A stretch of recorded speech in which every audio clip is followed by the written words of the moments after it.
What's up, guys?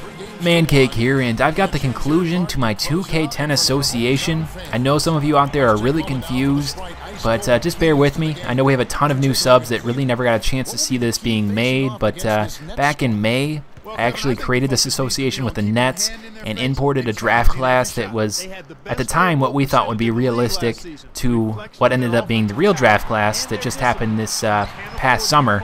And the idea was that I ended up winning the lottery and drafting John Wall, and eventually just completely revamping this roster. And this is the results. This is the second season. The only real net that's left is Brook Lopez. And early on, I'm getting dominated by these Cavaliers. It's actually, I believe, round 2 in the playoffs, and we're playing these Cavaliers. It's game 5. We're going for the series win. And Brook Lopez started slow, but he's hitting some nice shots there. And right there, Gerald Wallace, one of our best pickups, gets a monster block on Lebron James, who obviously is no longer with the Cavaliers. And J.R. Smith ends up capitalizing off of that block. But anyway, I really don't mean to get you guys confused. I'm going to be uploading probably 3 final videos from 2K10 over the next 48 hours. And you know, it won't be terribly exciting, but, you know, I'm obligated, and I feel like I should finish up all of these projects that I start, because we will actually be moving into a 2K11 association here at some point as well, and I'll get more into that probably in the final video from this Nets franchise. But, yeah, I know I've been on a tangent for a long time, but early on here, you're noticing I'm getting a ton of good looks for both my bigs, Brook Lopez and Chris Bosh. And, you know, it's about time I'm getting Brook Lopez involved, because he's kind of quiet all season. But right here, John Wall showing off that, I guess you could say, developed range at this point, a year into his development. And you'll see me attack these Cavaliers down low for most of the game. And this is just another example of that. Chris Bosh going against some rookie defender, and I draw the foul. And I'm pretty impressed with his comeback, because we started so bad. I think we were down like 13-4 at some point. But JaVale McGee, my backup center here, just gets backed down by Luis Scola. And that was a beautiful post move. But Darrell Wright and Chris Bosh are working that pick and roll. Chris Bosh shows off that nice mid-range jumper. And we're doing pretty well, but once again, my defense is just lacking. And obviously, they end up getting a wide-open jumper as a result. And trying to go down low once again to Brook Lopez. Not sure what I'm trying to do. I was trying to get into the post at the last second, but just ended up throwing up a wacky shot. And as you can tell, I got it to go in, but you know, Brook Lopez has done so well through the first quarter that he's now being double-teamed, and that's opening up a bunch of looks for other players on the team. But Jamison in the post on J.R. Smith, and Brook Lopez says no sir with the help defense. And I'm trying to force the ball up the court, don't really see anything, but at the last second, I just chuck up an alley-oop to Gerald Wallace, and that was beautiful, but extremely lucky. And once again, just some great movement from the Cavaliers. I was jumping at too many passes, which ended up giving a wide open look to LeBron, but he hasn't done too much so far.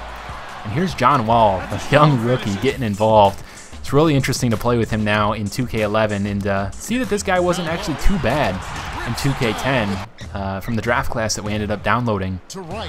But anyway, I love seeing plays like this where a bench player hits a really big shot in a really big game. I'm not sure what's going on here. Luis Scola misses a really easy shot. I find J.R. Smith on an outlet pass, and he's going to go ahead and throw down a vicious and one layup. One that is definitely worth another look right here. One of those midseason pickups we got that has definitely paid some huge dividends already, and is going to be a big part of the finale of this playoff run, I guess you could say. And I'm just throwing more oops. I don't know what's gotten into me, but I can't help but think if I had been throwing these in 2K11, about 95% of them would be a terrible turnover. And right there, Gerald Wallace just asserting himself with a great drive and a simple layup. Possibly my favorite part of this team is the fact that all 5 starters really get involved, as you'll see right there with Brook Lopez getting the easy dunk. You know, through some good ball movement, any player can be left wide open. And through some good defense, you can certainly get everybody involved, as you'll see here, with another crazy layup. I don't know what I was thinking there, throwing that up to Bayless. But, you know, I wasn't done. I throw another oop, this time to Chris Bosh. I promise I'm done. It was just kind of ridiculous, to be honest, and really, really lucky passes on all fronts. But right here, another crazy pass Difficult shot. J.R. Smith drains it. Gerald Wallace gets beat, but he ends up catching up to LeBron and swatting that dunk attempt out of the air. I'm on the fast break, thinking I'm pulling up for a 3. It's actually a 2, but John Wall still sinks it. And I thought we were about to pull away, but LeBron is making some good passes. As you see there, he finds Ben Wallace, who hits a jumper. And Cavs are only down a 9 at this point. And I'm just playing bad defense once again. There was a mismatch down low. I tried to double team. Ends up leaving Mo Williams wide open for a 3. And they try and strip the ball here. Doesn't matter. Brook Lopez finds Udo down low for the dunk. Another one of those great rookie pickups. And Brook Lopez showing off some of that range. Trying to keep this game out of reach for these Cavs. Luis Scola is backing down Udo. Got 2 men down there thinking I can defend him, but he ends up throwing down a beautiful post move once again. And you saw that right there. I don't know if you saw it, but LeBron James actually set a screen. Freed up Mo Williams for a 3. They're down 7. Jamison is in the post on J.R. Smith. He throws down another post move. It's just the battle of the bigs at this point. So many good post moves on both sides. And I do dual player control here to find Gerald Wallace, who just takes a 3, 2 men in his face. It doesn't matter. He's going to drain it. And another post play designed for Brook Lopez. I'm down low. He gets doubled. I kick it out to Rudy Fernandez, Mr. Fourth Quarter. And he hits a big and deep 3 for that matter. And he comes off another baseline screen. He's really deep. Why not? I take it. Another 3. He's just having a monster quarter. And right here, LeBron James backing down Rudy Fernandez. That's a mismatch. But LeBron gets called for a charge. And not something you're used to seeing from him.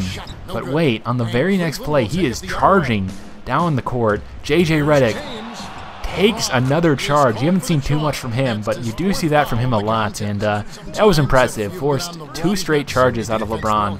But these Cavs are still only down 8, and I don't know what I'm thinking there, not putting my hand up to defend that shot from Antoine Jamison. But it's okay. I've got Chris Bosh, and he throws down a beast one-handed jam with the and one over Ben Wallace. And thinking I'm pretty much done in this game. There's only 2 minutes left, but these Cavs just keep burning me. I keep trying to double team when I shouldn't be. And it's only a 4-point game, but Gerald Wallace is going to hit another big shot.